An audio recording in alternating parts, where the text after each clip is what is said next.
Assalamualaikum warahmatullahi wabarakatuh.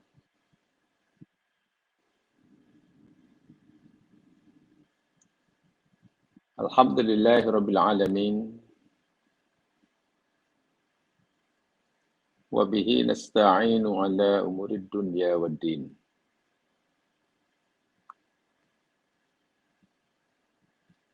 Salatu wassalamu ala ashrafil anbiya wal mursalin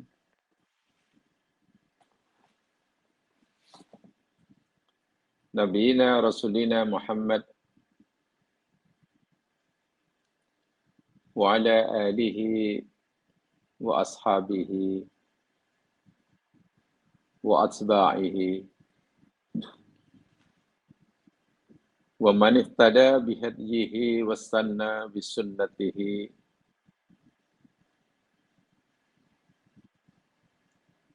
wa salaka ala tariqihi ila yaumin la raiba fih.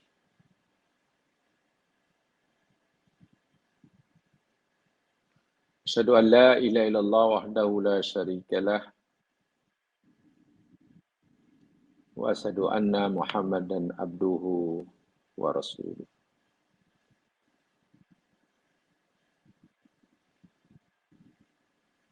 Allahumma asbahna ala fitratil Islam wa ala kalimatil haqq wa ala dini nabiyyina Muhammadin sallallahu alaihi wasallam wa ala millati abina Ibrahim hanifan musliman wa ma kana minal musyrikin. Bismillahilladzi la yadurru ma ismihi syai'un fil ardi wa la fis sama' wa huwas sami'ul 'alim. Bismillahilladzi la yadurru ma ismihi syai'un fil ardi wa la fis sama' wa huwas sami'ul 'alim. Bismillahilladzi la yadurru ma ismihi syai'un fil ardi wa la fis sama' wa huwas sami'ul 'alim.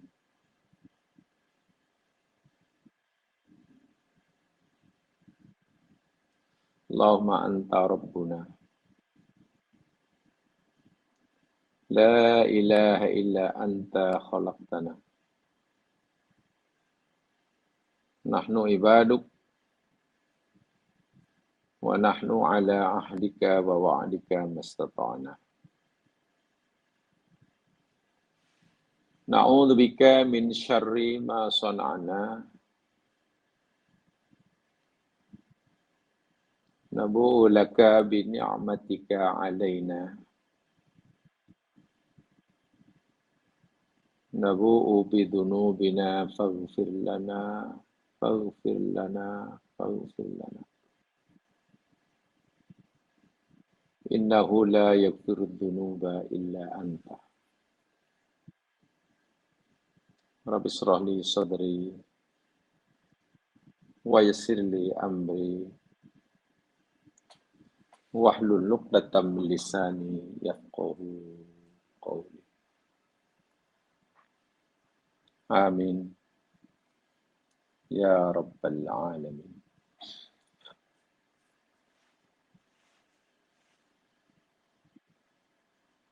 Didoakan semoga Allah Subhanahu wa taala sentiasa membimbing kita ke jalan yang ridha-Nya. Sehingga apapun yang kita lakukan, lebih-lebih lagi pada bulan yang suci ini,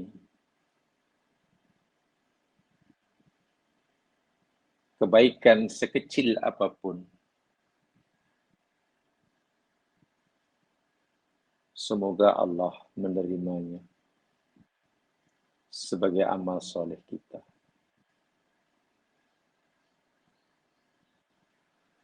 Lebih Demikian juga sebaliknya, wal'iyadu billah, jika sekiranya kita terlanjur melakukan kesalahan, dosa, sebesar manapun dosa yang telah kita lakukan, wal'iyadu billah,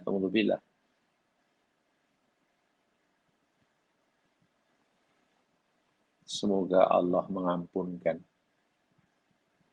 dan memaafkannya.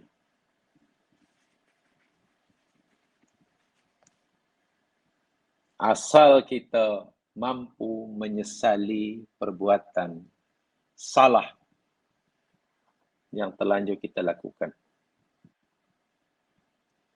Asal kita punya i'tikad baik, keazaman yang kuat untuk mau memperbetulkan kesilapan yang lalu. Allah berjanji bersedia memberikan kemaafan dan pengampunan. Demikian juga, sekecil apapun kebaikan yang kita lakukan, asal ianya kita lakukan ikhlas semata-mata karenanya, Allah berjanji akan membalasnya dengan balasan yang berganda-ganda. Lain halnya, jika kebaikan yang kita lakukan itu sehebat manapun, sebesar apapun kebaikan yang kita lakukan, jika kita melakukannya bukan kerana ikhlas, semata-mata kerana dia, mungkin kerana ada riak di sana. Mungkin kerana ada sum'ah di sana. Mungkin ada padanya, atau ia menjadi asbab timbulnya sifat ujub dalam diri kita karenanya. Wal'iyadzubillah, ta'udzubillah. Amal ibadah secantik, sebanyak manapun, bila seperti itulah keadaannya, Allah tidak mau menerimanya. Allah akan menolaknya. Bukan sekadar amal kita ditolak karena tidak memenuhi syarat yang telah Dia tetapkan. Penat-penat kita beribadah, malah kita mendapatkan dosa karenanya. Wa'iyadzubillah.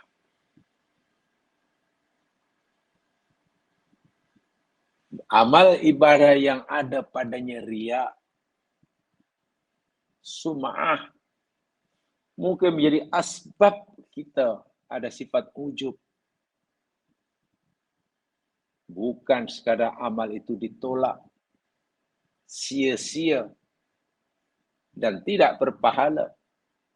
Bahkan kita, wa'iyadzubillah, berdosa karena. Inilah yang adalah selalu kita ingat dan kita takuti. Macam mana ibadah? Penat-penat kita melakukannya, justru kita mendapatkan dosa karenanya. Mungkin dengan bahasa yang agak keras. Bagaimana orang yang kuat ibadah, banyak amal soleh, justru terhumban di dalam neraka. Sebaliknya, pelaku-pelaku dosa dan maksiat, karena dengannya timbul penyesalan, inkisarul qalbi, nakisur ru'us, khudu, menangis berpanjangan, menyesali perbuatannya, disertai dengan rasa takut akan azab yang Allah ancamkan kepadanya, yang kemudian terdorong hatinya untuk kembali kepadanya. Kemudian Allah ampunkan, menyebabkan lorongan ke surga, jalan ke surga terbuka luas karenanya. Sebab itulah pandai-pandailah kita. Bila terlanjur berbuat dosa, segera menyesal dan bertaubat. Surga tempatnya. Bila kita berjaya melakukan amal soleh, pastikan amal soleh kita terbatal karena kesalahan kita. Surga juga tempatnya. Tapi sebaliknya, bila terlanjur buat dosa, tapi tak tergerak hatinya untuk bertaubat, neraka tempatnya. Demikian juga bila telah berjaya melakukan amal ibadah yang banyak, tapi jika amal tersebut disertai dengan sifat riya, sum'ah, atau bahkan menjadi asbab timbulnya ujub, Alhamdulillah, api neraka yang menunggunya. Sebab itulah sikap kita selepas kita terlanjur buat dosa atau selepas kita berjaya melakukan amal ibadah, itu menjadi penentu perjalanan kita ke surgakah atau ke neraka. Mudah-mudahan kita cerdas memahami dan mengamalkannya. Amin. Para pendengar yang dirahmati Allah sekalian, alhamdulillah, hari ini kita akan pelajari kaji sama, tadabbur bersama, sambungan daripada surah Hud, ayat-ayat daripada surah Hud, dan ayat terakhir yang kita telah kaji sama, yakni ayat yang ke-67. Betul ya? Ayat 67. Hanya saya ingin memberikan penegasan, tambahan penjelasan bagi menegaskan, untuk memberikan penegasan lebih terhadap ayat 67 ini. Sudah maklum, ayat 67 daripada surah Hud, Allah memberitahukan tentang balasan azab, siksa yang Allah timpakan kepada kaum Samud, kaum Nabiullah Saleh alaihi salam, kerana kekufuran dan keingkaran mereka terhadap Allah dan utusannya. Itu poinnya. Tetapi rupa-rupanya istilah azab, balasan siksa yang Allah timpakan pada kaum Samud kerana kekufuran mereka pada Allah, kekufuran mereka kepada Nabi Saleh yang diutus oleh Allah, Allah menggunakan pelbagai istilah. Dalam ayat 67 surah Hud, Allah gunakan istilah soyhah. Betul ya? Soyhah. Suara sekali. Surah Yasin. Dalam surah Al-Haqqah, gunakan istilah Al-Haqqah ayat 5. Nama azab itu disebut Taghiyah. Daripada kalimah Tagha, Yatagha, artinya melampaui had maksimum. Tagha, Yatagha itu melampaui had maksimum. Ibarat kita tuang air dalam gelas, bila kita terus tuang dan sudah penuh, air akan melimpah. Itu Tagha. Ibarat hujan lebat, paras air sungai sudah mulai meningkat, paras berjaga-jaga. Paras bahaya. Sudah pula paras bahaya, ketinggian paras air sungai, sementara hujan masih berterusan, itu sudah Tagha. Penduduk yang ada di kawasan sekitar sungai tersebut mesti segera dipindahkan. Tagha itu sudah melampaui. Di dalam surah Fussilat ayat 13, Allah namakan azab kepada kaum Thamud itu dengan nama Sha'iqah. Sesuatu yang mematikan, yang membinasakan, memingsankan, jadikan mangsa jadi pingsan, kemudian mati. Sha'iqah. Sementara di dalam surah Al-A'raf ayat 78, azab yang Allah timpakan pada kaum Thamud dengan nama Rajfah. Gekaran, guncangan yang sangat kuat. Sebagaimana yang saya nyatakan tempoh hari, lalu apa sebenarnya siksaan yang Allah timpakan pada kaum Thamud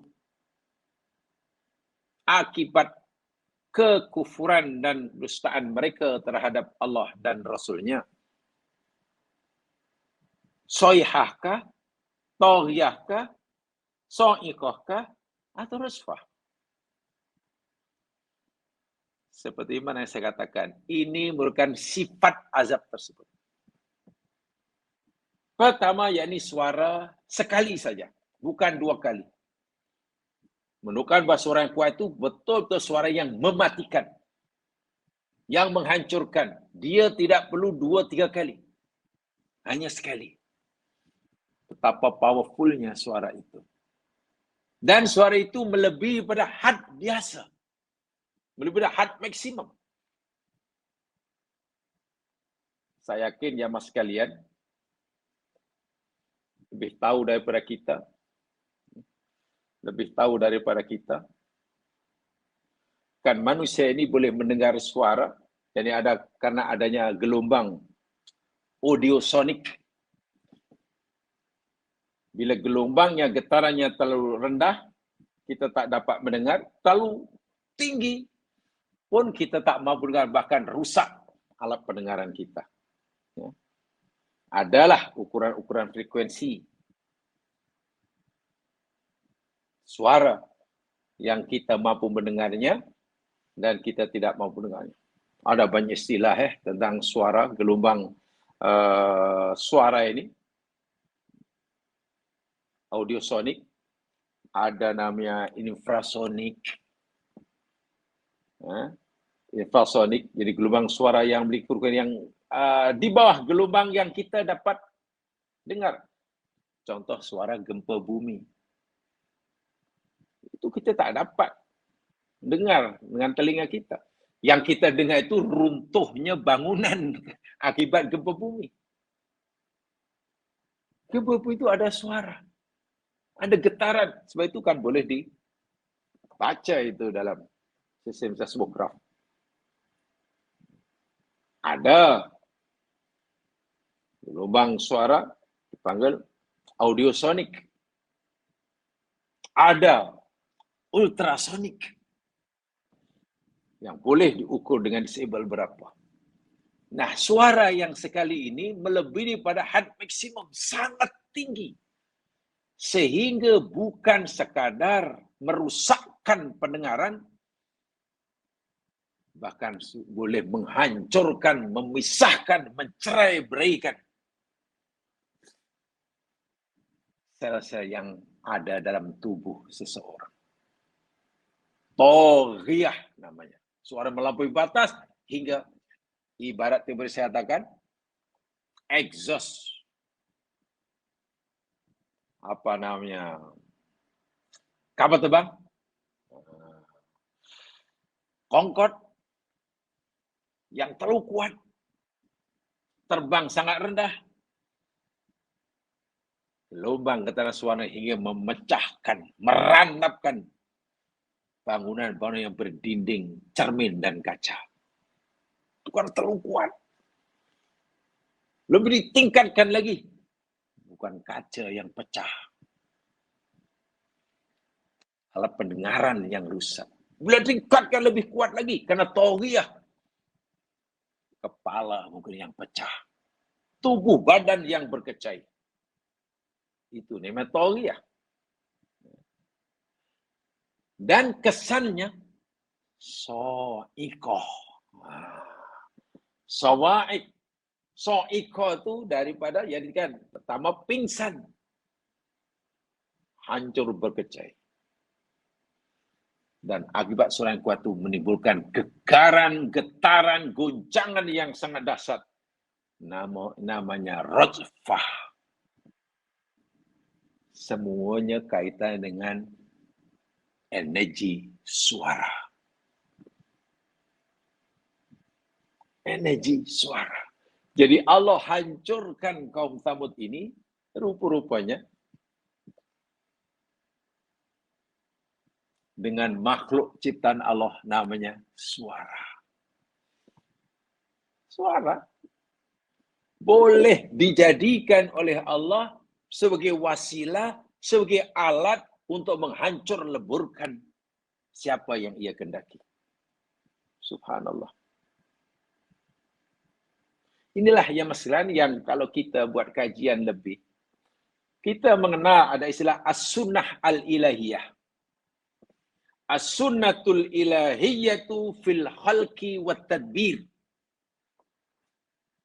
Mungkin jemaah yang minat dalam kajian Ijazul Quran akan jumpa istilah ini. Yang minat dalam siri kajian Ijazul Quran, hanya al-ijaz al-ilmi, pasti akan jumpa istilah ini. As-sunnatul ilahiyatu fil khalqi wat tadbir. Sunnah Allah, peraturan, perundangan yang Allah telah tetapkan dalam ciptaannya dan pentadbirannya. Ya. Siang jadi malam, karena bumi berpusing sekian kali sekian, lalu sekali pusingan. Jarak bumi dengan matahari sekian hingga jadi gini. Pokok ini jadi ini. Kalau dicampur air akan tumbuh ini namanya sunnah ilahiyah. Ini campur ini akan jadi itu campur dia akan ini. Air dipanaskan, mendidih. Dan segala-galanya itu sunnah ilahiyah. Boleh dikaji. Dan ia bersifat tetap. Hidrogen. Atom air. Itu kan sangat bermanfaat. Air itu kan sangat bermanfaat. H2O. Bila jadi satu atom jadi H2O kan. Gabungan antara atom hidrogen dan oksigen. Manfaat. Dan begitu sunnatullahnya. Agar ia jadi manfaat bagi kita untuk menjadikan air. Ciptaan yang disebut air. Mestilah digabungkan. Ada 2 H-nya dan 1 O-nya. Bila 2 unsur hidrogen digabungkan, disatukan, ditambah 1 unsur oksigen, jadilah yang kita panggil air. Manfaat. Boleh menghilangkan dahaga, boleh membasuh, boleh Tapi coba, kalaulah atom hidrogen ini kita usik-usik, karena ada perekatnya, kita pisahkan. Jadi apa tuh? Mana yang mendengar ada bom hidrogen? Allahu Akbar. Dahsyat. Itu sunnatuh ilahiyah. Pisahkan. Dahsyat. Subhanallah. Apa saja alam sana. Angin demikian juga. Suara demikian juga. Ia patuh kepada yang menciptanya. Hai suara, tinggi frekuensi kamu, amplitudo kamu sekian, supaya hamba-hambaku boleh mendengar dengan selesa. Kita dengar. Kalau kamu kurang, terlalu rendah, hambaku tak dengar. Jangan terlalu keras. Kalau kamu sudah melebihi, kalau takdir keras sangat kuat, pecah nanti pendengaran hamba-hambaku. Karena aku nak jadikan kamu sebagai siksaan buat mereka, kata Allah,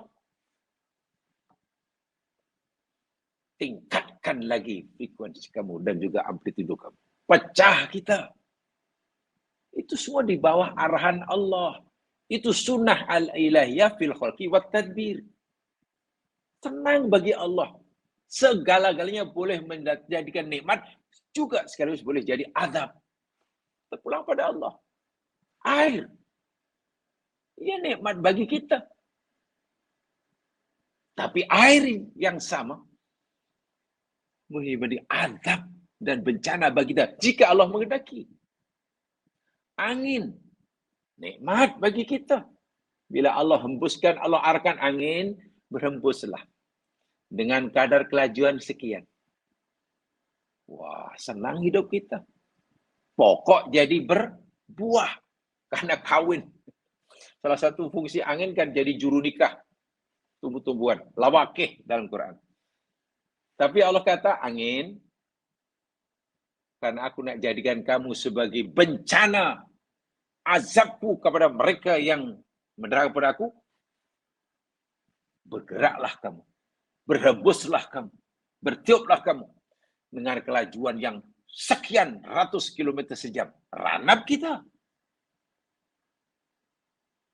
Angin, kamu adalah makhlukku. Sekarang kamu jangan berhembus dengan kuat, tapi hendaklah kamu berpusing-pusing, berputar-putar dengan kelajuan yang tinggi. Hancur kita. Jadi saiklon namanya. Kita ditarik. Itu semua di bawah pentadbiran Allah. Karena dia mencipta itu berikan sunnatullah atau sunnah ilahiyah. Senang bagi Allah, tak ada masalah. Angin, suara, api, apa lagi? Ini kan nikmat. Tapi juga boleh diarah, diperintah oleh Allah menjadi azab.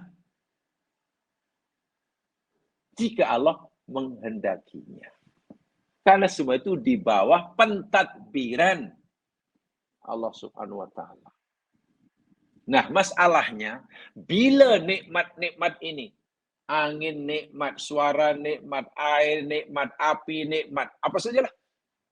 Semua nikmat kan? Gunung tu nikmat. Ya, gunung nikmat. Gelombang laut nikmat. Pada gelombang susah. Bila semua nikmat ini bertukar menjadi azab, terserah Allah bila Allah menghendaki. Tapi yang pasti,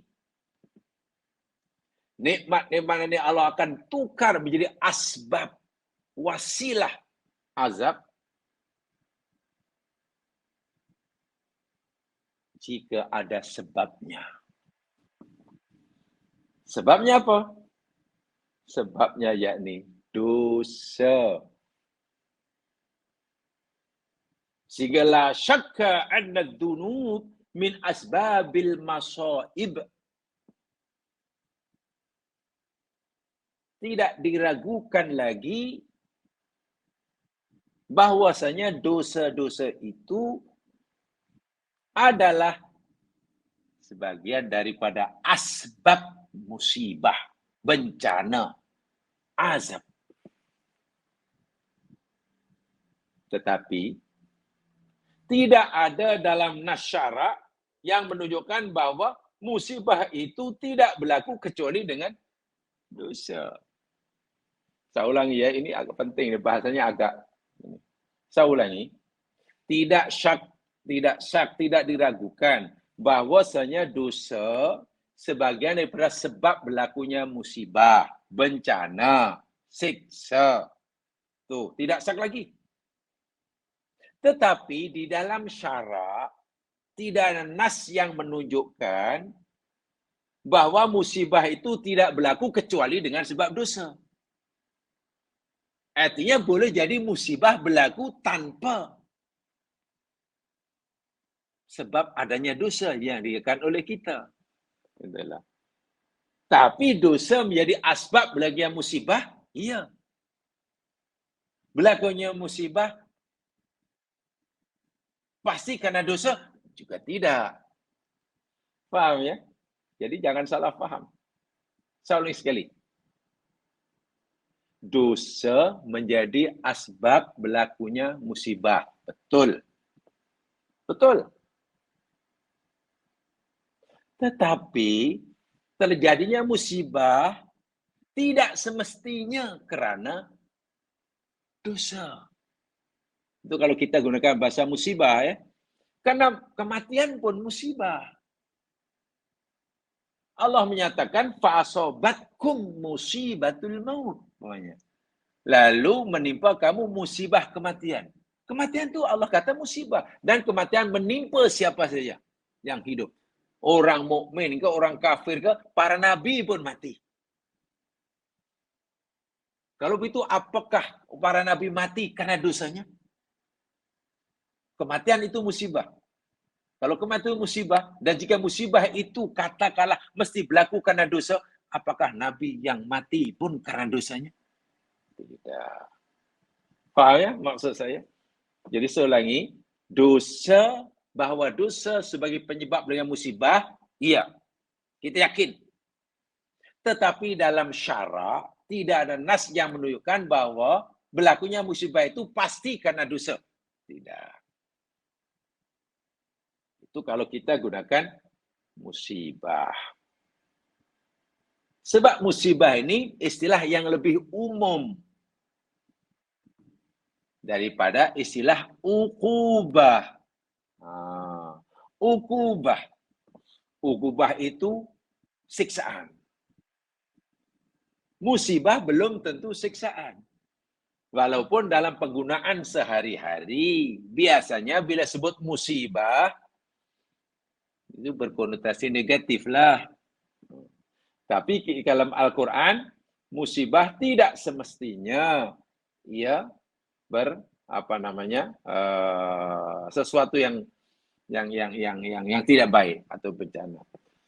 Yang menimpa kaum Tsamud, yang menimpa umat-umat kafir dahulu, kerana dosa mereka, kerana kekuatan mereka, asbabnya kekufuran. Yang menimpa mereka itu sebenarnya lebih sesuai dipanggil uqubah. Hukuman. Siksaan. Boleh juga disebut musibah, tapi masih umum kalau musibah ya. Musibah. Ini dia. Jadi, musibah lebih umum istilahnya daripada uqubah. Faqad takunu bidzambin, faqad takunu bila dzambin. Sebab musibah itu berlaku boleh jadi kerana dosa yang dilakukan oleh kita dan boleh jadi bukan karena dosa. Itu musibah. Tapi kalau uqubah pasti. Kalau uqubah, kalau hukuman, kalau sekian itu pasti karena dosa. Tapi kalau musibah belum tentu. Bahwa dosa menjadi asbab berlakunya musibah, iya. Wah ya, tolong dipahami betul itu ini pemahaman ini. Dan inilah yang dinyatakan oleh Allah SWT. Jadi apa yang menimpa kaum dahulu hingga ranap hingga ke akar umbi itu lebih tepat dipanggil uqubah. Uqubah. Walaupun kita panggil musibah tak salah. Sebab musibah menimpa orang mukmin juga kan. Baik, saya tunjukkan ayatnya. Ini semua ukubah. Dosa ya. Menderhaka ya pada Allah, pasti Allah akan balas. Akan siksa. Coba perhatikan surah Al-Ankabut.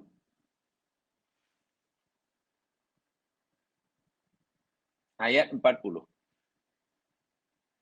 Al-Ankabut ayat 40.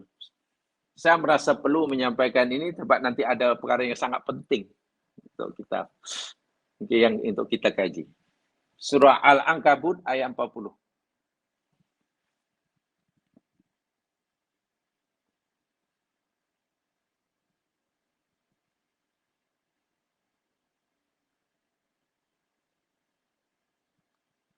A'udzu billahi minasy syaithanir rajim. Fakullan akhadna bidzambih. Tadi kan betul-betul. Fakullan dan tiap-tiap mereka atau semua mereka merujuk pada kaum-kaum para nabi yang Allah turunkan sebelum Nabi Muhammad. Ya sama ada Fir'aun, kaum Nabi Musa ke, kaum Nabi Soleh ke, kaum Nabi Thamud ke, kaum Nabi Su'aib ke, semualah. Orang dahulu. Akhadna bidzambih. Tengok. Kami siksa mereka dengan sebab dosa mereka. Jadi siksaan itu hanyalah akibat. Asbabnya yakni dosa. Dosa itu yang melakukan manusia. Jadi saya ini, kalau siksa itu pasti asbabnya dilaku oleh manusia. Musibah tidak semestinya kerana dosa yang dilakukan oleh manusia. Para nabi itu paling sering ditimpa musibah. Sebab musibah ada kadang ada nilai yang sangat positif kerana ia ujian. Maksudnya apa dia sekalian? Jika Allah kata kami siksa mereka dengan sebab dosa. Mafhumnya, kalau kita tidak mau disiksa, jangan buat dosa. Nah, begitulah mafhumnya. Tapi apakah jika kita tak pernah buat dosa atau kalau dosa mohon ampun Allah tak akan siksa? Jawapannya iya. Apakah jika kita telah tidak melakukan dosa atau bila dosa kemudian bertaubat Allah tak akan ancam dengan siksa? Iya. Tapi kalau pertanyaannya, adakah bila kita sudah tak buat dosa atau bila telah dosa kita bertaubat? Allah tak akan timpakan kita musibah? Belum tentu. Kalau musibah, belum tentu. Karena musibah ada nilai ujian. Nilai ujian. Salah satu musibah, kan Quran kata tadi, kematian. Kematian itu musibah. Adakah ibu mana bila kita tak pernah buat dosa, kita akan mati? Ya tak mungkin lah. Faham ya? Ni. Bilambi. Ini siksa. Faminuhum man arsalna alaihi hasiba. Tengok. Sebagian mereka umat-umat dahulu kerana dosa mereka kufur kepada aku, menolak nabiku, kata Allah, kami utuskan, kami kirimkan arsalna alaihi ke atas mereka hasiba. Hasib itu daripada kalimah hasab. Hasab itu mana batu kerikil. Ya, hujan batu lah. Bahasa mudahnya, hujan batu. Bukan hujan ais, bukan hujan batu. Dan ini yang dialami oleh kaum Lot. Kaum Lot. Dihantam dengan hujan batu. Satu di antara tafsir, kaum Nabi Lot dahulu, yakni berlaku azab apa dia? Gunung meletus. Sangat dahsyat. Gunung meletus biasanya hanya di puncaknya saja yang tercabut, memuntahkan lava. Ini tidak tercabut hingga ke kaki-kakinya. Berkecai, hancur lebur. Pecah menjadi ketulan-ketulan batu yang dengan pelbagai saiz. Yang besar jatuh di tempat itu. Yang kecil jatuh jauh. Yang jauh-jauh akhirnya jadi pasir, jadi bunjang. Dihantam kepada mereka. Itu yang istilah kemudian mereka tertimbus dalam tanah. Yang sering kali digambarkan, kaum Nabi Lut dahulu dikira buminya dibalik. Saya ingat tidak begitu pemahaminya. Bukan, ini bumi kemudian dibalik. Di situ ada gunung berapi yang sedasar, kemudian meletup, tercabut hingga ke akarnya, lalu dihantam dengan batu dari atas. Ya, benar terbenam. Dan teori ini kan diterima pakai. Berlakunya danau-danau, tasik-tasik besar dunia. Kan akibat letusan gunung berapi yang sangat dahsyat, tercabut hingga ke akar-akar gunung itu. Jangan boleh lihat kajian-kajian itu. Di Sumatera, di Medan ada Danau Toba. Terbesar kan? Ya itu terjadi karena apa? Karena gunung berapi. Ribuan tahun dahulu meletus, tercabut. Sekarang jadi danau.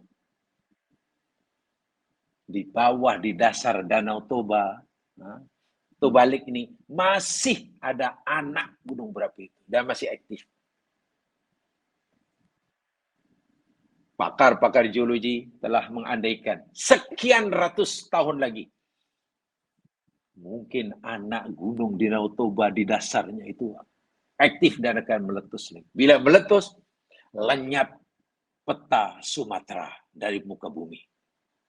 Hancur. Dan kalau Pulau Sumatera pun lenyap, ya jangan pikir Semenanjung itu selamat. Wallahu alam, itu hanya ya andaian para pakar. Banyak itu di Sumatera. Tasik Maninjau, dekat rumah almarhum Dr. Hamka. Begitu asal-usulnya. Dahulu di Sodom pernah berlaku. Hujan batu. Ada yang begitu. Sudah hilang. Wah, selama ini gunung itu memberikan nikmat bagi mereka. Sekarang diubah, hai gunung,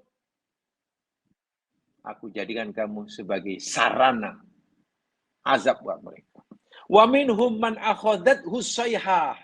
Dan sebagian mereka ada yang ditimpa atau yang kami timpakan siksa berupa sayhah. Contohnya kaum Tsamud. Suara. Walaupun ulama beri pendapat lah, suara itu suara siapa? Kalau kita baca tafsir-tafsir klasik, itu suara malaikat. Wallahu a'lam lah. Apakah mana kalau malaikat itu berteriak, semua pecah kepala, wallahu. Ada sekarang, itu yang fenomena alam yang ada di luar sana, tahap apa? Wallahu a'lam. Tapi yang pasti, itu suara. Wa minhum man khasafna bihil ardh. Sebagai mereka ada yang kami siksa, kami benamkan ke perut bumi. Khasafah. Contohnya Korun. Ya ditelan di bumi. Karena dosa mereka. Karena dosanya. Wa minhum man aghraqna. Sebagai mereka ada yang kami siksa karena dosa mereka. Yakni aghraqna, kami tenggelamkan di laut. Contohnya Fir'aun dan tenteranya. Apakah tindakan Allah membinasakan hambanya seperti ini? Ada yang dihantam dengan batu, hujan batu. Ada yang digelamkan bumi, ada yang dipecahkan, diranapkan dengan suara yang kuat. Dengan angin puting beliung, dengan tenggelam di laut. Apakah ini bermakna Allah zalim? Apa kata Allah? Wa ma kana Allahu liyazlimahum. Tak. Tidak mungkin Allah melakukan kezaliman pada mereka. Kalau Allah tidak melakukan kezaliman pada mereka, kenapa mereka disiksa begitu dahsyat hingga ke akar umbi? pupus mereka ini. Oh, walakin kanu anfusahum yadlimun. Tetapi mereka sendirilah yang melakukan kezaliman terhadap diri mereka. Kezaliman dalam mereka itu namanya buat dosa. Sesuatu yang sepatutnya dibuat karena Allah suruh buat, dia tak buat. Sesuatu yang sepatutnya ditinggal karena Allah suruh tinggal, mereka langgar. Itu namanya menzalimi diri sendiri. Allah suruh mengisahkan. Allah suruh mereka mengisahkan Allah, mereka kufur. Allah suruh terima ajaran para utusannya, mereka tolak. Zalim mereka. Itu dosa. Nah, kezaliman inilah, dosa inilah yang menjadi asbab siksaan yang Allah timpakan pada mereka. Jadi siksaan itu pasti berpunca daripada dosa. Tapi kalau musibah, belum tentu. Faham ya? Itu jelas. Sekarang jauh sekalian. Ini yang perlu kita renungkan. Ini namanya hukum sebab akibat ya mas sekalian ya. Qanunul asbab wan natijah dalam bahasa Arab.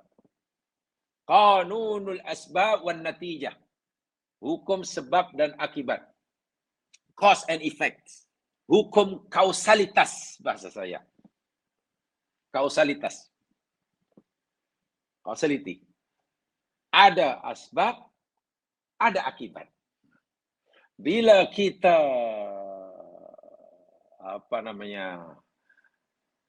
masak air kita panaskan, itu sebabnya, maka mendidihlah dia. Bila kita makan makanan, kenyanglah kita.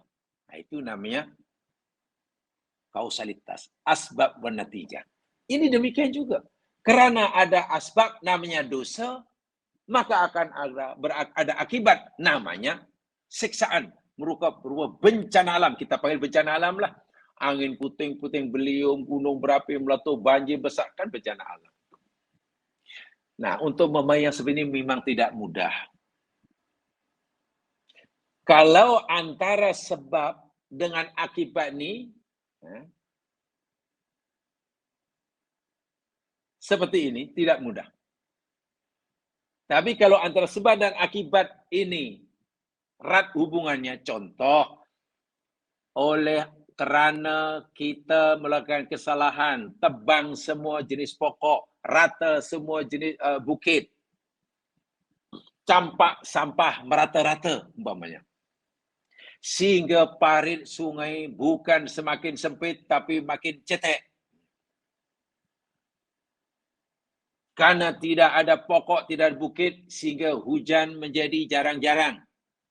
Senang kita nak menganalisa, tanya pakar hujan tahu dah. Bila saya kira hujan, banjir besar. Ditanya, apa punca banjir besar? Oh, sebab ini, hutan kita sudah botakkan. Bukit kita sudah ratakan. Perparitan sudah tidak betul. Bagaimana tak banjir, banjir musibah? Kita membina kawasan-kawasan perumahan baru, buat bangunan macam Hong Kong, tapi kita buat sistem perparitan macam Arab Saudi. Ibaratnya, membina bangunan ala Hong Kong. Hujan batu. Tapi sistem perparitan macam Arab Saudi, kan Saudi tak ada parit. Tidak ada sungai. Banjirlah. Kalau kita nak tahu asbab banjir, bencana banjir, senang. Oh, sebabnya gini ni. Sebab ya sama-sama sunatullah kan. Bukan. Tapi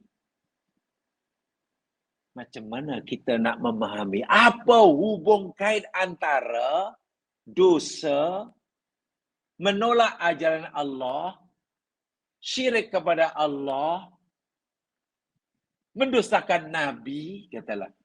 Allah suruh solat, dia tak solat. Allah suruh zakat, tak zakat. Allah suruh puasa, tak puasa. Allah kata jangan minum arak, dia mabuk. Allah kata jangan judi, itu sunnah hidup. Ini kan dosa. Dengan musibah yang beliau kata dengan bencana alam. dengan tanah runtuh. Gunung berapi. Mungkin kita, ya apa hubungannya? Apa hubungan dosa kerana tak bayar zakat dengan gunung berapi meletus? Susah kan? Nak tanya pakar gunung pun tak susah. Apa hubungan orang pecah amanah, banyak orang pecah amanah, khianat, mencuri, menipu, rasuah bermajarelah dengan kemarau panjang? Macam mana coba? Contohnya ini, apa hubungan dosa dilakukan oleh Korun yang sombong angkuh dengan bangga dengan nikmat yang Allah berikan, sepatutnya mensyukuri yang memberinya, malah mengkufurinya. Apa kaitan dosa yang dilakukan oleh Korun dengan ditenggelamkannya dalam perut bumi? Apa hubungan maksiat yang dilakukan, dosa maksiat yang dilakukan oleh kaum Nabi Lut, pengasas LGBT istilahnya, dengan meletusnya gunung berapi lalu pecahan gunung itu menghantam? Macam mana ya macam mana kita nak buat kajian macam itu? Tadi saya katakan, kalau kita melanggar sunatullah, kan? Allah kata jangan minum ini mabuk, memabukkan, ini merusak, ini haram karena merusak fikiran. Jangan minum ini karena ini racun, katalah. Kita langgar. Kita langgar larangan Allah tadi, kita minum yang diharamkan, kita minum yang racun, dan kemudian masuk hospital. Kritikal pula. Senang kita nak faham. Oh, pasal dia minum racun lah. Kritikal. Antara asbab dan sebab boleh difahami dengan mudah. Oh, sebab dia kaki botol lah akhirnya tengok dia. Kesihatan merosot sama sekali, teruk sana. Akibat dia pengisap penagih dadah lah, tengok akhirnya. Senang kita nak antara dosa yang menjadi sebab dengan akibatnya. Tapi ini tidak. Dosanya apa? Menolak Nabi Soleh. Itu dosanya. Menjadi asbab apa azab yang Allah berikan? Disambar suara yang kuat. Macam mana nak memahami? Jamaah sekalian, ingat dia. Peraturan Allah ni ada dua secara umum. Secara umum. Dan peraturan Allah ni Allah ciptakan untuk kebaikan makhluknya. Ada peraturan Allah yang Allah ciptakan, yang Allah tentukan untuk kita manusia. Namanya syariat. Syariat itu kan peraturan Allah. Namanya qada syar'i. Ingat ya, dalam pelajaran qada ada namanya qada syar'i. Itu qada syar'i. Allah tekan, buatlah ini, buatlah itu, buatlah ini, buat itu. Wa qada rabbuka alla ta'budu illa iyyah. Dan Allah telah qada. Qada itu Allah tetapkan. Qada Allah tidak boleh berubah-ubah. Apa satu dari qada Allah? Jangan kamu sembah kecuali Dia. Mana kamu mesti mentauhidkannya. Kamu tidak boleh syirik. Itu qada. Namanya qada syar'i. Itu ditujukan pada kita, orang mukallaf. Demi kebaikan kita, bukan untuk kepentingan Allah. Bukan untuk kepentingan Allah. Kita wajib ikuti qada syar'i tadi. Kita akan hidup senang. Pasti hidup senang. Itu peraturan pertama, qada syar'i. Yang kedua ada peraturan Allah. Ketetapan Allah, tapi kaitannya bukan dengan perintah dan larangannya. Sebenarnya kaitannya dengan ciptaannya. Namanya qada takwini. Qada takwini itu ketetapan Allah yang berkaitan dengan ciptaannya. Udara berhembusnya sekian, lakarnya sekian, suara kuat tidaknya, api panas tidaknya, bumi berpusing dan gunung ini semuanya dicipta Allah dan Allah letakkan bagi mereka peraturan yang mesti dipatuhi. Yang mesti dipatuhi. Angin akan memberikan kenyamanan, kenikmatan kita jika angin itu berembus dengan kelajuan yang sekian. Bila angin patuh ikut apa arahan Allah, menepati kodok takwini buat dia, lesa kita. Nikmat kita, kapal, layar, boleh berlayar dengan tenang.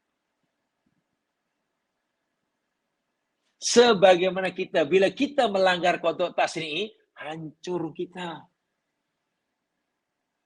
Rusak kita.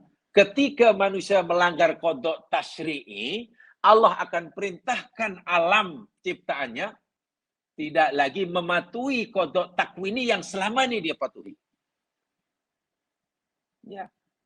Angin yang biasanya bertiup biasa-biasa saja, air angin, nih karena manusia hambaku telah tidak patuh kepada kodok tasyri'iku, wahai angin, aku arahkan, aku perintahkan kamu. Sekarang kamu bertiuplah. Tidak seperti mana biasa. Kencang angin. Jadi musibah bagi kita. Wahai suara petir umpamanya. Karena hambaku ini banyak yang melanggar kodok tasri'iku. Sekarang aku izinkan kamu, wahai petir. Hendaklah kamu menimbulkan suara, jangan suara yang biasa-biasa saja. Gandakan tingkat kekuatan, kekerasan suara kamu 1000 kali ganda umpamanya. Kata petir yang biasa itu pun kita dah tak tahan mendengarnya, macam mana kalau Allah arahkan suara petir 1000 kali ganda. Ranap kita.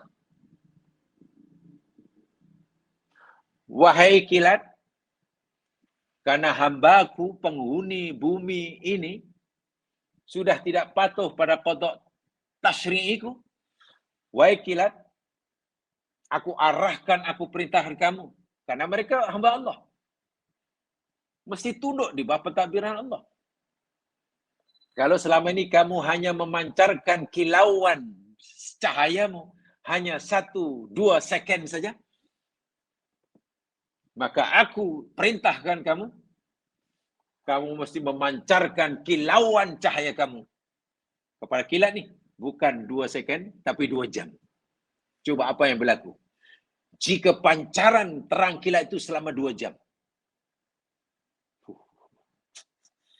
Sedangkan tingkat kecerahannya melebihi sinar matahari. Buta kita semua ya mas sekalian. Disambar habis kita semua. Bahasa yang mudah. Ini bahasa awam lah. Bahasa awam yang mudah. Orang-orang yang tinggal di kaki bukit, umpamanya, nyaman, senang. Maklum berjiran dengan bukit, gunung, indah, nyaman. Hati tenang memandang bukit. Terjagalah. Alam persekitarannya, environment terjaga dengan nyaman. Udaranya segar. Tiba-tiba, penghuni kalangan kaki bukit tadi semua derhaka pada Allah. Kodok tasyri'i dilanggarnya. Bukit yang selama ini menjadi sumber keselamatan, kenyamanan, kesediaan hidup karena ikut kodok takwini. Wahai bukit, kerana hamba-hambaku yang tinggal di kaki kamu ini sudah melanggar kodok tasyri'iku, maka aku perintahkan kamu, wahai bukit, kamu boleh menjalani hidupmu tidak lagi mengikuti kodok takwiniku yang selama ini kamu patuh. Kamu selama ini kan duduk diam, tidur. Aku izinkan sekarang ini kamu batuk umpamanya. Bila bukit sudah diperintah oleh untuk batuk, batuk dia. Dan bukit kalau batuk, hancur orang ada di kanan kiri bukit. Kita batuk, keluarga minta maaf kahak. Bukit kalau batuk, apa yang keluar? Lava. Itu batuk sekali, kalau batuknya 10 kali. Tercabut badannya, hancur kita. Jadi dahsyat ya mas sekalian. Kesan daripada dosa yang dilakukan manusia ini terhadap keharmonian alam semesta itu luar biasa. Ini ada. Analisa seperti ini sesuai dengan firman Allah. Coba perhatikan. Penting ya ini saya sampaikan dia masih karena kita kajian. Nah, ini kajiannya. Pengkajian ya, bukan pengajian.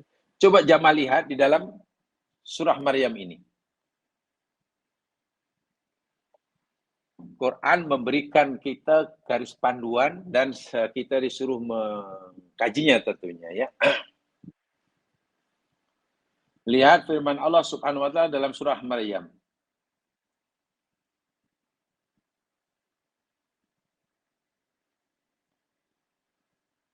Ya tafadhalna.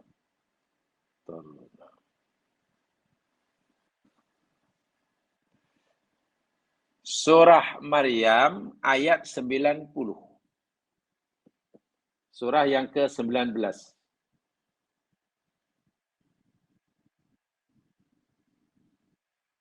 Ayat surah 19 saya baca daripada mulai dari ayat 88 ya.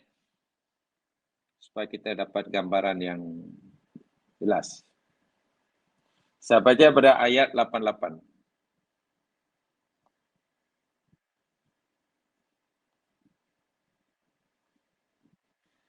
A'udzu billahi minasy syaithanir rajim.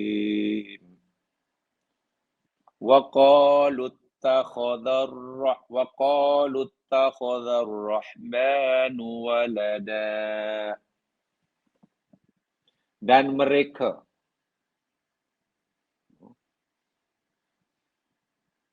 ini sama ada dan ataupun padahal atau sedangkan nih ya.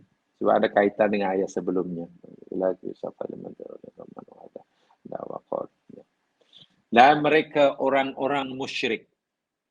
Orang musyrik Makkah ke, Yahudi ke, Nasrani ke, mereka berkata, mereka berkeyakinan, ittakhadhar rahmanu walada. Tu Allah Ar-Rahman punya anak. Orang musyrik tuduh Allah punya anak. Itu dosa atau tidak? Dosa. Itu dosa. Dosa yang mereka lakukan menuduh Allah punya ini dosa karena melanggar qada tasyri'i ataupun qada takwini.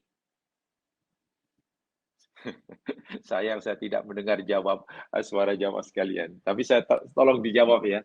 Tolong dijawab walaupun saya tak dengar jawabannya karena nampaknya kita tak mungkin berdialog ya. Saya ulangi sekali. Orang-orang musyrik menuduh Allah punya anak. Orang kafir Makkah tuduh Allah punya anak namanya malaikat. Orang Nasrani yakin Allah punya anak namanya Isa ibnu Maryam. Orang Yahudi percaya tuduh Allah punya anak namanya Uzair. Betul? Oke.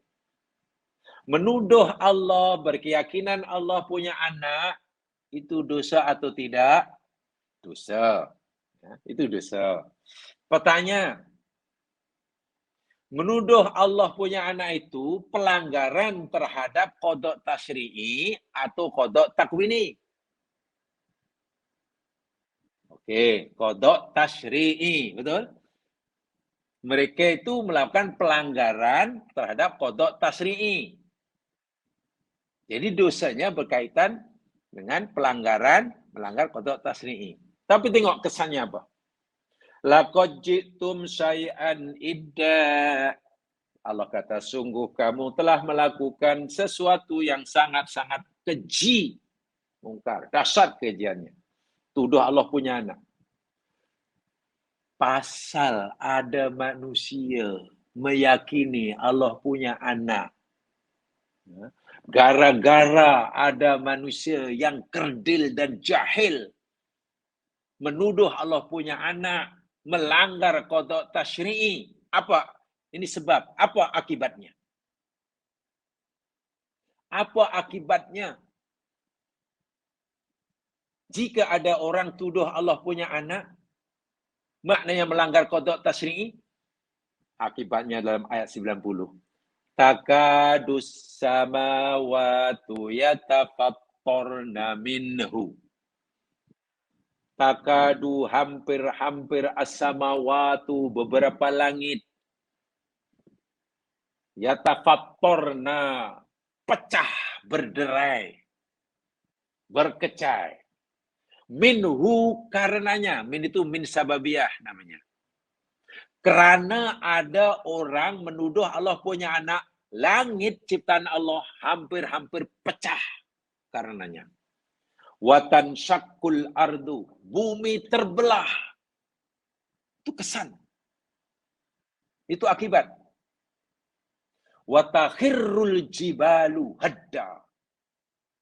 Dan hampir-hampir gunung ganang runtuh. Pasal apa? Anda'au lirrahmani walada. Ya, kerana mereka mendakwa Allah Ar-Rahman punya anak. Baik, saya ulangi. Ranapnya bumi, terbelahnya bumi, runtuhnya bukit, pecah berderainya langit. Itu mana berkaitan dengan qada' tasyri'i atau qada' takwini? Qada' takwini. Itu qada' takwini. Tapi berlakunya ketidakharmonian, kalau boleh katakan begitu ya. Berlakunya ketidakharmonian langit karena langit sudah pecah. Ketidakharmonian bumi karena sudah terbelah. Penyebab timbulnya berlakunya gunung ranap. Kota Tasin ini penyebabnya apa dalam ayat ini? Ada orang tuduh Allah punya anak. Rupanya dosa yang dilakukan oleh kita, walaupun dosa itu pelanggaran terhadap qada' tasyri'i, kesannya, akibatnya merupakan berkaitan dengan qada' takwini. Ini sebabnya kenapa orang dahulu menolak Nabi dihantam oleh petir. Dihantam oleh hujan batu. Nah, inilah ayatnya. Itu kecil. Jadi kalau kaum Nabi Lut katakanlah melakukan pelanggaran pada qada' tasyri'i, LGBT kan melakukan qada' tasyri'i jam sekarang Allah haramkannya. Mengakibatkan hujan batu. Nah, itu sebenarnya akibat kecil jemaah sekalian. Akibat kecil. Kalaulah kaum Nabi Soleh katalah mendustakan Nabi Soleh, menyembah batu umpamanya syirik, lalu mereka dihantam oleh suara yang kuat, berkecai. Itu sudah kecil akibatnya. Karena kalau ikut ayat ini, kesan daripada syirik bukan hanya suara petir yang kuat, bukan hanya hujan batu, bukan hanya tenggelam di laut, bukan hanya terbenam di perut bumi. Dosa syirik boleh mengakibatkan langit pecah, bumi terbelah. Kalau gunakan bahasa awam lah, dosa syirik bila sudah bermaharajalela, ini boleh mempercepat kiamat. Perbuatan syirik ini boleh menyegerakan berlakunya kiamat. Ya, alam semesta hancur apa? Bila langit sudah pecah, bumi terbelah, mana hancur lah. Hancur kiamat lah. Allahu Akbar. Bom atom yang dijatuhkan di Hiroshima dan Nagasaki. Tahun berapa tu? 1942 ke apa tu? Yang ranap 2 bandar itu saja jemaah sekalian. Hiroshima dan Nagasaki. Wah, dianggap dahsyat masa itu. Malaysia tak rasa apa-apa. Walaupun orang penduduk Hiroshima dan Nagasaki, atau mungkin bom-bom sekarang disalurkan di manalah nuklear apa sekarang sedang berlaku. Peperangan antara Rusia dan Ukraine. Hancur. Tempat yang hancur hanya yang dihantam oleh roket. Itu saja. Tsunami. Tahun 2004 ke apa tu. Di Aceh.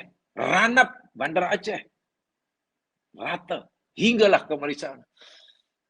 Tapi belahan bumi yang lain, tak ada apa-apa. Tak rasa.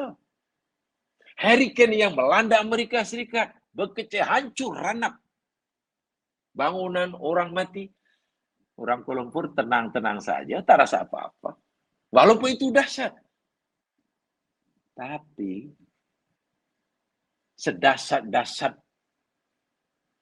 bom atom, atau kalau hari ini katalah bom nuklear sekalipun lah, sedahsyat manapun, dia hanya meranapkan tempat itu saja.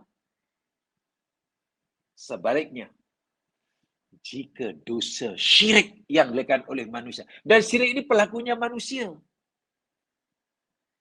tahu kesan kerusakan yang akan ditimbulkan oleh syirik, bumi, langit dan isinya akan berkecai.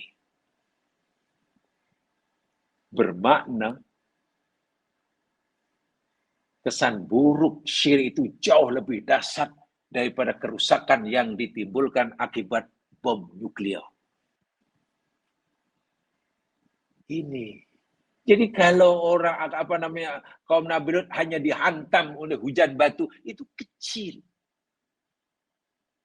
Jika kaum Nabi Soleh katalah diranapkan dengan suara yang dahsyat, itu kecil. Karena kalau memandangkan dosa mereka dosa syirik, Allah kata akibatnya bukan sekecil itu. Bumi langit dah lama berkecai. Patutlah Allah tak mau ampunkan dosa syirik, begitu benci, begitu murka pada dosa syirik karena seperti itu.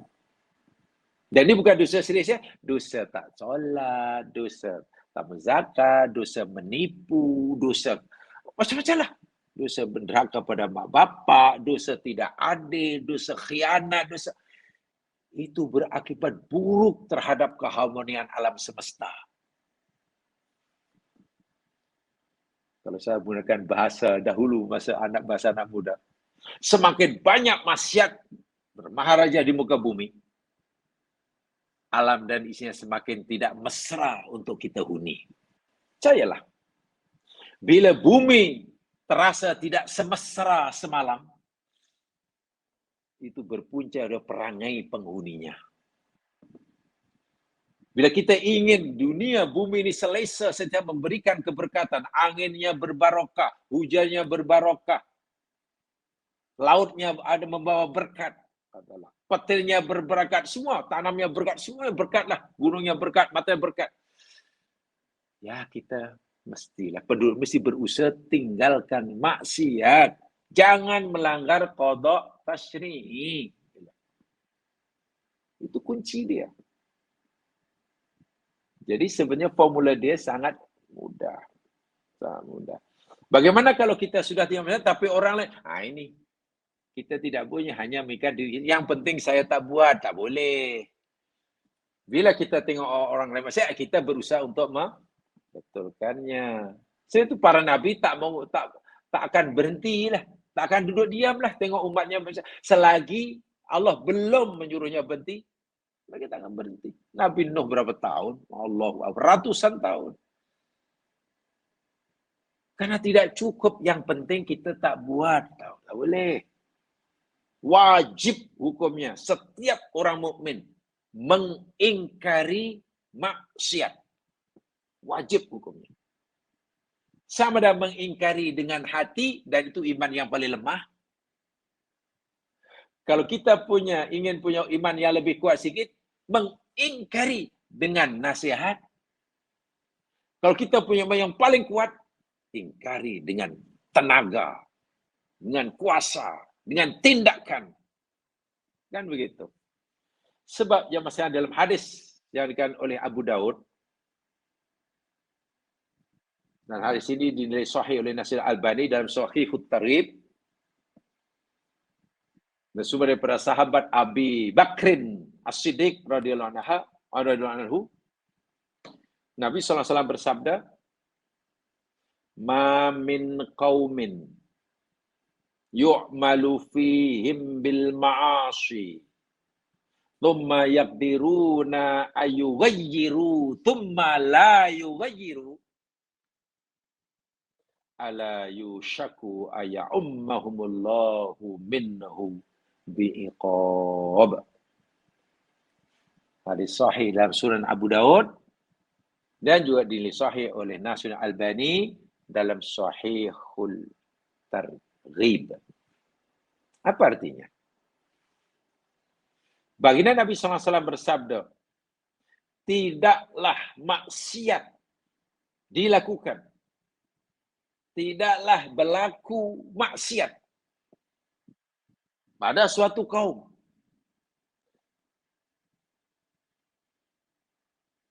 kemudian mereka kaum yang lain itu mampu mengubahnya, mampu mencegahnya.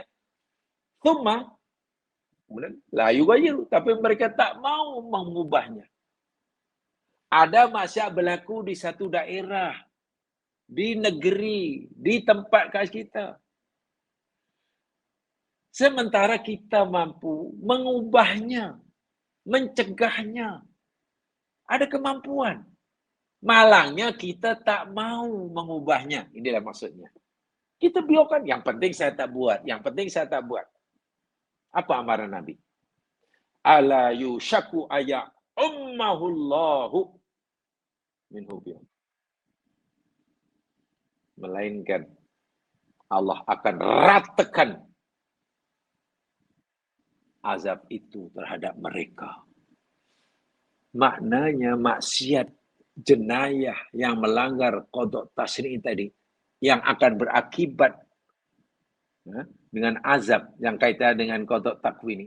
Bila berlaku bukan hanya pelaku maksiat saja yang diranapkan, semua ya ummah. Amma yang itu mana meratakanlah semua ketimpa. Nah, disinilah kewajiban setiap mukmin mesti menekan kebencian terhadap maksiat. Paling tidak dalam hati itu iman yang paling lemah. Kalau tak nak dikatakan punya iman paling lemah, ya cobalah bagi nasihat, tutur kata, pimpin sana sini, penulisan. Kalau ingin lebih kuat lagi, dengan tindakan yang nyata. Nabi gunakan istilah yadun.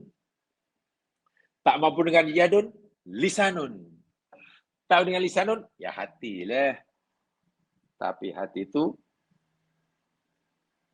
aful iman. So, faham yang sekalian? Jadi, saya ulangi, kalaulah akibat itu berkaitan, dosa itu berakibat, antara sebab dengan akibat itu, sama-sama yakni pelanggaran terhadap sunatullah, qada takwini, senang. Makan sembarang makan, umpamanya. Lalu kita, akibatnya apa? Penyakit. Senang kita nak faham. Tanya uang banyak faham, tanya doktor, pandai menjelaskan. Dok, apa pasal saya ada sakit ni? Oh, sebab awak gini-gini. Sebab antara sebab dan akibat boleh digaji. Memang erat hubungannya. Yakni pelanggaran terhadap qada takwini. Apa pasal sekarang ni kemarau ni panjang, susah nak turun hujan, bila hujan banjir. Apa pasal sekarang ni cuaca, temperature udara di muka bumi ni meningkat. Yang mereka bagi tahu kita itu namanya global warming. Kita tak tanya apa namanya, kita nak tahu apa punca. Kita kadang-kadang terpesona dengan istilah. Nah, itulah namanya global warming, climate change. Kita tak nak tahu apa namanya, kita tahu apa puncanya. Oh, puncanya yang ni kerana pemanasan ni, kerana siapa pelakunya. Nah, itu yang kita nak kejar. Yang menyebabkannya siapa sehingga ais di kutub utara selatan mulai mencair. Pasti ada sebabnya. Oh, penjual gini, siapa pelakunya? Kita. Itu yang kita nak. Yang kita nak pelakunya kita, bila kita mana kita sedar. Kalau itu pelakunya kita, menyalai itu, menyalai ini, kemudian temperatur udara sudah meningkat, macam climate change, sudah ada global warming. Senang kita nak faham, tanya orang, banyak orang tahu. Tapi kita ni seringkali itulah dilekakan. Kita bukan nak tahu apa istilahnya, tak tahu istilah tak apa. Kita hanya ingin tahu apa puncanya, siapa pelakunya. Itulah main. Itulah global warming. Ini climate change ni macam ni. Tapi ini tidak. Apa ya sebabnya musibah alam begitu dahsyat dengan berhadapan? Oh, punya pasal ramai orang tak solat. Apa kena mengena orang tak solat? Ramai orang tak bayar zakat. Ramai orang khianat. Ramai anak menderaka pada orang tua. Ramai suami tidak tanggungjawab pada keluarganya. Ramai isteri menderaka pada suaminya. Ramai orang berkuasa khianat. Ramai pecah aman. Apa kena mengena dosa-dosa macam itu? Dengan bencana alam. Susah mungkin kita nak kaitkan. Tapi kalau tanya Al-Quran, ada jawapan dia. Allah punya ketetapan. Allah punya qada. Satu qada untuk kita namanya qada tasyri'i. Berupa perintah dan larangan. Tetapi kita diberi pilihan untuk buat atau tak buat. Dan bila kita patuh, ada akibatnya. Kita tak patuh pun ada kesannya. Yang satu pula namanya qada takwini. Ketemu Allah untuk alam semesta. Mereka patuh, mereka tak ada yang ingkar. Alam semesta tidak ada yang ingkar pada Allah. Kalau boleh katakan, semua ciptaan Allah ni jamaah sekalian, bumi, langit dan isinya, hinggalah pokok, hinggalah rumput. Minta maaf, hinggalah kata. Semuanya tu mukmin. Semuanya Muslim. Patuh pada Allah. Tak terti nak macam-macam. Angin semua Muslim. Tapi bila mana manusia ini melanggar qada tasyri'i, Allah akan arahkanlah. Allah akan tibakan kita siksa lah. Diarahkanlah ciptanya untuk melakukan sesuatu yang tidak biasa. Bagi kita tidak biasa. Angin biasanya berembus hanya sekian kilometer 1 jam. Senang kita, itu yang biasa. Tapi apakah itu bersifat mutlak? Tidak. Itu bergantung pada kehendak Allah. Allah boleh suruh dia bertiup sekencang 1000 km sejam, boleh. Jika Allah menghendaki. Karena mereka patuh, tunduk pada arahan, tak pernah ingkar. Yang ingkar ni kan manusia. Disuruh buat, tak buat. Suruh tinggal, tak tinggal. Itu manusia. Suruh buat 3, dia buat 1. Suruh lakukan 10, dia buat 6. Allah suruh buat 5, dia buat 15. Itu kita. Yang sering ada patuh tak patuh tu manusia karena diberi pilihan, namanya mukallaf. Bumi langit ada isinya, semuanya patuh. Dia hanya buat sebagaimana yang disuruh. Ini jawapan Quran. Surah Maryam tadi jelas sekali sekalian ya, sangat jelas sekali. Jadi hati-hati. Kesimpulannya, semakin banyak maksiat yang dilakukan oleh manusia ya. Sebab lembu tak buat maksiat ya, minta maaf. Lembu, kambing ni tak buat tarti nak buat maksiat. Lembu, kambing semuanya dah bertasbih dah, tak ada timbul maksiat. Pelaku maksiat ni dari golongan manusia. Dan tentunya jin lah, kerana kita bicara manusia lah. Jin biar urusan jin aja lah. Itu adalah penyumbang terhadap bencana. Ya. Jadi bila kenyamanan, keselesaan planet bumi semakin berkurang, bila bumi nampaknya sudah semakin tidak semesra tempoh hari, itu puncanya kita. Semakin banyak maksiat, mana semakin banyaklah ketidakselesaan dalam hidup.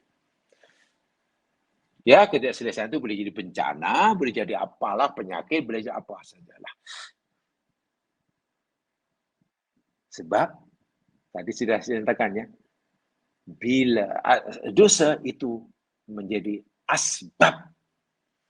Dosa itu menjadi sebab berlakunya sama ada musibah ataupun azab. Setiap azab pasti berpunca daripada dosa. Adapun musibah boleh jadi berlaku kerana dosa, boleh jadi berlaku tanpa sebab dosa. Itu tadi awal saya nyatakan tadi. Jadi mari kita belajar daripada sejarah seperti ini. Seperti mana yang selalu saya sebutkan, ayat yang kita sampai ini sedang, yakni ayat yang sejarah umat lalu. Tapi kita tidak hanya belajar pada aspek sejarah, tapi itu apa pengajaran daripada sejarah itu. Pengajaran orang itu disiksa itu apa pun. Sehingga Allah selalu ingat kita ambil pengajaran, ambil jarbadah itu. Itulah umat-umat dahulu yang telah berlalu sebelum itu adalah contoh pengajaran. Fa'tabiru ya ulil albab. Ambillah iktibar, ambillah pengajaran, wahai orang yang ulul albab. Ulul albab. Bak kata orang Melayu, ya yang baik jadikan teladan, yang tak baik yang orang itu jadi sempadan. Karena kita tidak mau, tentu kita tidak mau sejarah gelap umat dahulu ini berulang. Tak mau kita.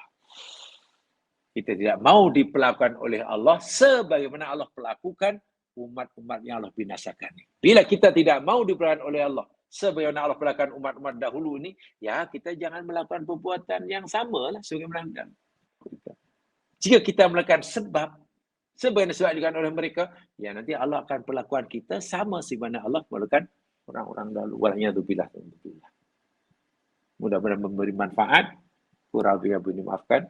Subhanakallahumma wa bihamdika asyhadu an la ilaha illa anta astaghfiruka wa atubu ilaik.